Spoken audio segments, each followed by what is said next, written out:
नमस्कार पेज विद्यार्थियों, Indian coaching classes में आपका स्वागत है। आज हम चर्चा करेंगे राजस्थान बोर्ड पेपर 2021 के लिए कक्षा 10 के विज्ञान के पेपर के। और उसमें आज हमने सबसे पहले पहला पार्ट लिया है जिसका नाम है भोजन एवं मानव स्वास्थ्य। इस पार्ट से हमें पता है 3 छोटे ऑब्जेक्टिव प्रश्न आएंगे और उन प्रश्नों का जवाब देने के लिए कुछ महत्वपूर्ण प्रश्न मैं आपके साथ साझा कर रहा हूं। आप इन प्रश्नों को अच्छी तरह वीडियो को देखिए और ध्यानपूर्वक पढ़िए। इसमें हमारा पहला प्रश्न है, विटामिन ए की कमी से होने वाला रोग है। विटामिन ए की कमी से कौन सा रोग होता है? पेलेग्रा, रतौंधी, बेरी या स्कर्वी।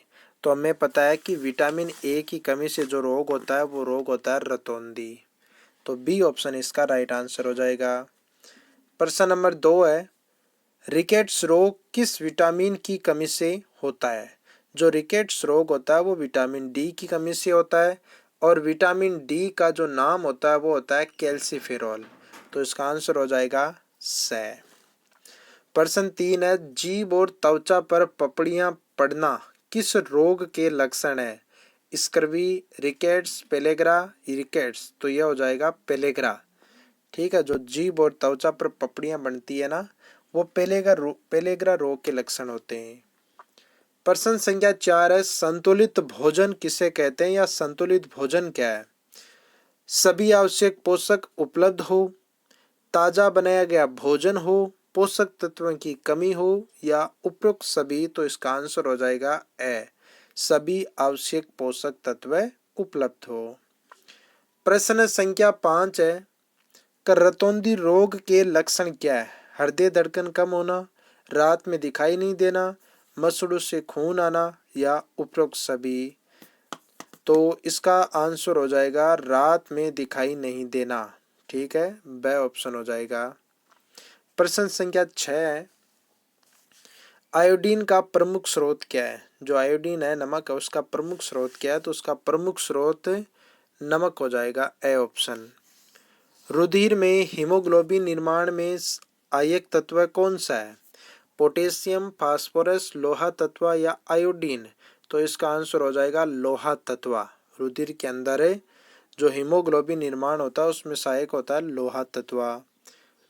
प्रश्न 8 है, मादक पदार्थों के रूप में प्रचलन है। कोकीन, भांग, चरस, उपयोग सभी। उपयोग सभी हो जाएंगे, सभी के सभी ये मादक पदार्थ ही है। 9वां प्रश्न है, अफीम में पाए जाने वाले प्रमुख एल्कलॉइड कौन सा है? मार्फिन भी पाया जाता है, कोडीन भी होता है, निकोटीन भी होता है। तो उपयोग सभी इसका आंसर हो जाएगा।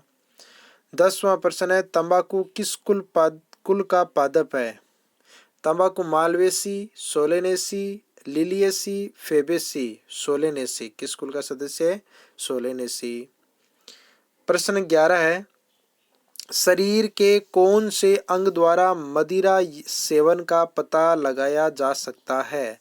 तो शरीर के अंदर यकृत के द्वारा अपन मदिरा सेवन का पता लगा सकते हैं। प्रश्न संख्या 12 है, खाद्य पदार्थ अल्प मिश्रण निषेध अधिनियम जारी कब हुआ?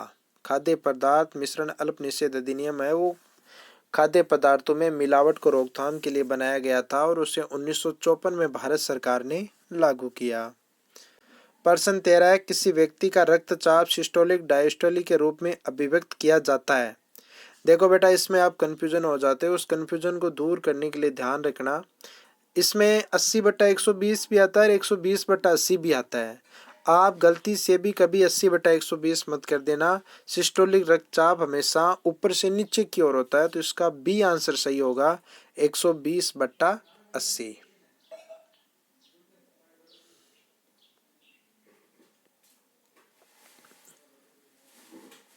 प्रश्न संख्या 14 है, रक्तचाप को मापने वाले यंत्र को क्या कहते हैं? ऑक्जेनोमीटर, स्पाइग्नोमेनोमीटर, मैनोमीटर या पोटोमीटर। तो इसका आंसर हो जाएगा स्पाइग्नोमेनोमीटर। प्रश्न 15 है, बाला या नारू रोग का रोग जनक क्या है? जो बाला या नारू रोग है उसका रोग जनक क्या है? तो इसका पहला ही हो जाएगा ड्रेकनकुलस मेंडेनेसिस। प्रश्न 16 है, विटामिन सी का रासायनिक नाम क्या है? थायमीन हमें पता है विटामिन B1 का नाम है। नियासिन विटामिन B3 का नाम है। राइबोफ्लेविन विटामिन B2 का नाम है। ठीक है, तो ये एस्कॉर्बिक अम्ल, ये हो जाएगा विटामिन सी का नाम, तो सही हो जाएगा। 17वां प्रश्न है, क्वाशियोर्को रोग किसकी कमी से होता है? जो क्वाशियोर्को रोग होता है जिसमें आंखें अंदर धंस जाती है और बच्चा या व्यक्ति एकदम पतला दुर्बल पतला हो जाता है, तो वो प्रोटीन की कमी से होता है। प्रोटीन की कमी से दो रोग होते हैं, क्वाशियोर्को और मेरेस्मस। सॉरी, ये मेरेस्मस में बताया मैंने, आंखें अंदर धंसना और बच्चा पतला होना। इसमें क्वाशियोर्को में पेट फूल जाता है और वो है ये। प्रश्न संख्या 18 है, विटामिन B3 का रासायनिक नाम क्या? अभी मैंने ऊपर बताया था, नियासिन हो जाएगा। विटामिन B3 का रासायनिक नाम नियासिन। स्कर्वी रोग का लक्षण क्या है? स्कर्वी रोग में मसूड़ों से खून आता है। मांसपेशियों संकुचन का कार्य करने वाला तत्व कौन सा है? तो मांसपेशियों संकुचन का कार्य आयोडीन, फास्फोरस, लोहा और सोडियम। मदिरा में उपस्थित होता है एथिल एल्कोहल और उसका सूत्र है C2H5OH। सम्यूकस फाइब्रोसिस रोग का लक्षण क्या है? इसमें जबड़ा ठीक से नहीं खुलता है। थायरोक्सिन हार्मोन के निर्माण में सहायक होता है। थायरोक्सिन हार्मोन हमारे गले में पाया जाता है और इसके निर्माण में सोडियम या आयोडीन कौन सहायक होता है? आयोडीन। और इसी आयोडीन की कमी से गलगंड या घेंगा रोग भी होता है। हड्डियों को मजबूत बनाता है, फास्फोरस भी बनाता है, कैल्शियम भी बनाता है, लेकिन आयोडीन नहीं बनाता है, तो इसका सही हो जाएगा। रिकेट्स रोग किस विटामिन की कमी से होता है? रिकेट्स रोग होता है वो कौन से विटामिन की कमी से होता है? तो वो विटामिन D की कमी से होता है। ठीक है, तो आज हमने पहले पार्ट के बारे में चर्चा की है। उम्मीद करते हैं आपको इन प्रश्नों के बारे में अच्छी तरह तैयारी हो गई है, और कल हम पार्ट संख्या 2 के से ही ऑब्जेक्ट